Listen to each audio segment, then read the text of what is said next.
Good morning, all. It's been a little bit since I've done a video, and I won't hide why. My haircut, or lack thereof, was rather scary, and I could not put you through that. So I decided to wait for a physically distanced, officially approved haircut time, and I am back.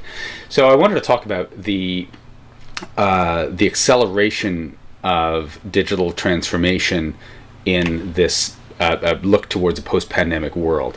And with COVID-19, one thing a lot of businesses and people need to understand is that nothing that's happening right now in terms of business process, technology, procedures, nothing that's happening is actually really new. It's not new at all. All that is happening right now in terms of how do we get services to our customers, how do we get new business from prospective customers, and so forth. It's always been happening. This is not new at all. What's obvious is that this contactless world has pushed business into sort of emergency overdrive to figure out how to make that happen faster.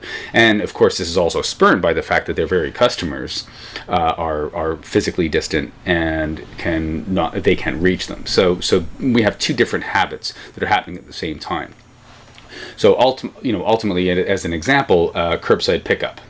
It would have been on, why would you have curbside pickup? It makes no sense. But this is a small behavioral innovation that customers have effectively needed, and businesses have taken this small little innovation to help them out, and of course help themselves out by keeping business moving. But ultimately, the mantra that we're seeing around now is go digital or go dark. It's just one of these things that some form of digital interaction with our customers, whether it's B2C or B2B, is it's becoming increasingly in demand for all these reasons. The particular challenge is that some businesses see themselves as particular innovators, whether they're actually in technology or just simply that's in their culture. And there's some businesses that simply don't. And I'm going to sort of address the digital laggards. It's a bit of a derogatory term, I realize that, but I'm going to address the digital laggards a little bit because those are the ones that I'm a little fearful for on how they are going to deal with a post-pandemic world. And all those businesses have innovated already, either before or through the pandemic. And as it eases off, who's going to be ahead? And who's going to be ahead in terms of addressing those consumers who have also, in their own mind, also innovated, and they're ready to move on too. So I confess this is a little bit of a checklist, but some of the things that we've really seen over the past little while has really been a checklist of things, of features that that businesses have come to realize seemed like a nice to have even just 6 months ago, but are now feeling like it is an important position for them to get attention, get things done, and keep the money flowing, of course. So as a bit of a checklist, for example, customer accounts management and relationship management seems to be a big thing. Everyone knows this is not new. This has been going on forever, but the need to keep a digital relationship quickly where staff cannot do things on paper in the same office and so forth, this has been a big one. How this data gets in there, how consumers or B2B clients can access their own account information. Payment options. I just did a podcast recently with Alan Kasich. You'll hear about this if you haven't already. It's on our website. He is the director of e-commerce for Global Payments, and we had a fantastic discussion around payment options and innovations in payment options.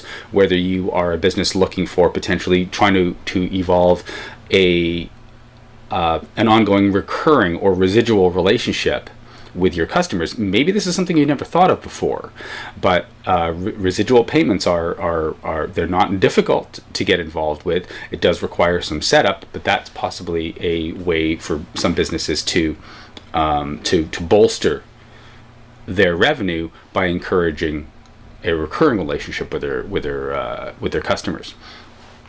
On other sides, there can be more innovative aggregated payment models where you have franchises or multi-office buildings that really could be part of one merchant account, but they are all technically aggregated under one. And this is a much faster thing to put in place than to set up 5, 10, or 20 merchant accounts. Instead, you have them under one umbrella, and it can be put in place in one e-commerce type of system, but still funnel through to those individual businesses or corporate, however the rules are for that entity. Other things, simple things like social media game. I think it's no secret that I've been doing far more videos now than I ever did before. Why? Because it's much more valuable if I can't get actual FaceTime with potential clients or potential partners, then I need to do it here. So this is an example of a social media game, and it's a very simple one. There are many other things that businesses can do. Many businesses I find are quite good, but if you feel like you're not doing well with social media, get on it. There are many professionals that can help you up that game.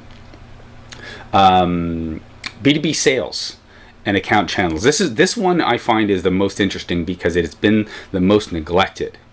And B2B and B2C, you've heard me go on about it before, and you'll hear me go on about it again.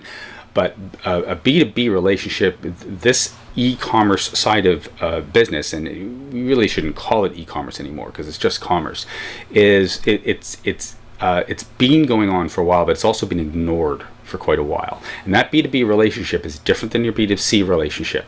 And just sticking a B2B client into a B2C kind of commerce or account management interface and saying, there you go, there's your account, is you might as well be telling your B2B customers just to come to your showroom and walk around and pick things off the shelf. You wouldn't do that. You're not going to do it this way. They don't want that. They want in and out, and they want value, and they want speed. And coming back to payment options, they probably expect their payment terms to also be reflected in that B2B relationship. Again, not something you can just stuff into a B2C relationship. So consider the evolution of B2B sales, prospecting, and account channels. This is something that is a $1 trillion market expansion, and it's already continuing to expand faster now.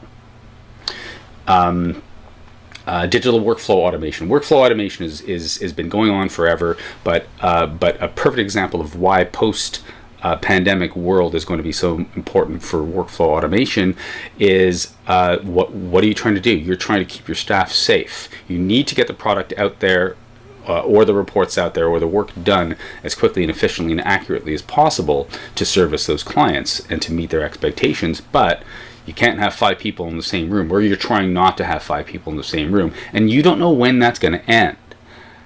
You don't know when the call for having 5 people or 2 people in one room is going to come back out and say, no, you can't do that anymore. So the innovation's already happening where people are saying, how can I make all this happen with as few people as possible in one physical space? And to boot, even having to work on it at all. Can I have one person run these reports, or can I have it tabulated automatically and validated automatically by one human instead of 2 or 3? There's your innovation, and that's the place where people businesses are starting to accelerate their push to make that as efficient as possible. Take that further, and then you can get into supply chain management, human resources validation, approval automation. These are the kinds of things, again, that where we may have accepted either no physical signature or no digital signature. Companies are looking to get these validations and approvals in supply chain movement or HR movement, and they're saying, we want to put a digital signature on that, and I want it to happen in real time. Because why? Coming back to the original, I want as few people to have to work on this as possible. I want the work to get done once by the end user. It comes into the system. It's valid, and it's stored, and it's secure. And I've had to have very, very few humans on my side actually touch this. So supply chain management, validation, approvals, contract signing, digital signatures, and so forth all wrap into making this significantly more efficient in that post-pandemic world as it starts to unfold. So Suffice it to say, we could probably go on for a really long time on all the opportunities and the options here, but we're seeing businesses that have already had an innovation mindset. They came into this already knowing what to do next. They weren't happy about the market being disrupted, but they knew where they were going to go. Then we had the laggards. And I love the laggards too, but the laggards have had a little bit of a harder time because they don't have a history of innovation and thinking this way in terms of how digital transformation can help their business move forward, probably because they see themselves as not a digital business. They see themselves as a bricks and mortar, retail, or physical construction and so forth, but in reality, that piece of relationship on getting things done is digital. And there are very, very few businesses right now, or operations at all, that don't have that need, and now they're realizing we could really have used that. So am I being a little selfish for that? Well, yeah, kind of I am. I'm sure that someone can probably poke a hole in that argument. But ultimately, there are very few businesses around that would not be helped if they had a better digital transformation, better digital presence already in place by the time this pandemic hit.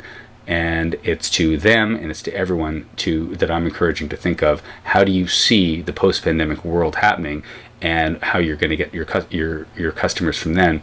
It's not going back to normal. It's going back to a different normal. And you want to be ready for that. Hope that helps everyone. Stay safe, keep your family safe, and we'll talk to you soon. And go to our website to hear that podcast with Alan Kasich. It's a really great one. Thanks.